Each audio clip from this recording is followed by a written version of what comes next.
ഓർമ്മയിലെന്ന്.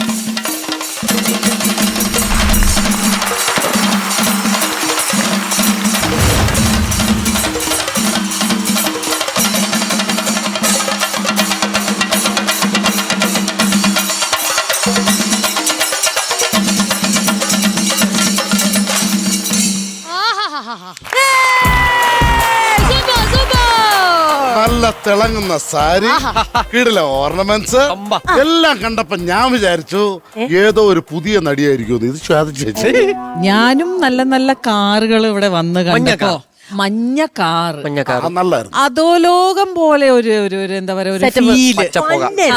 പിന്നെ പച്ചപ്പുക, പിന്നെ അതില് ജോക്കേഴ്സ്, അതൊക്കെ കണ്ടപ്പോ ഞാൻ പറഞ്ഞു ഓഫ്, ഇന്നത്തെ ഗുഡ് ലുക്കിംഗ് ഹാൻസം പയ്യന്മാര് വന്നു.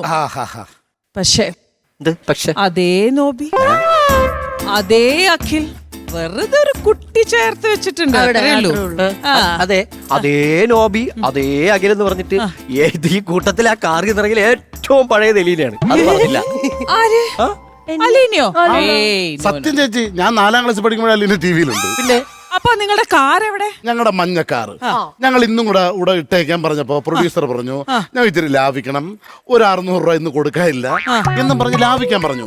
അപ്പൊ ഞങ്ങൾ ഞങ്ങൾക്ക് കാറ് കൊണ്ടുപോയിക്കോ. പക്ഷേ ആ 600 രൂപ ലാഭിച്ച പ്രൊഡ്യൂസർ എങ്ങനെ ഇത്ര ചെണ്ടക്കാരെ ചേച്ചി എടുത്തു? അതാണ് ഞാൻ കോഴിക്കോട് കാര്യത്തെ എല്ലാവർക്കും അറിയാലോ. അലീനയും അവിടുന്നല്ലേ? കോഴിക്കോടാണ്. കോഴിക്കോട് കാര്യത്തെ. അപ്പോ നമ്മുടെ തൃശങ്ക് കലാസമിതി കോഴിക്കോടുന്ന് ഞാൻ എന്റെ പയ്യന്മാരെ ഇറക്കി. എങ്ങനെയുണ്ട്? ഒരു വലിയൊരു കൈയടി.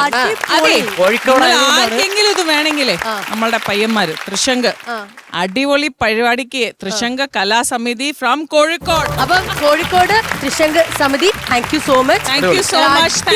ഓളമായിട്ട് നിങ്ങൾ നമ്മുടെ കൂടെ സഹകരിച്ചു. Thank you so much.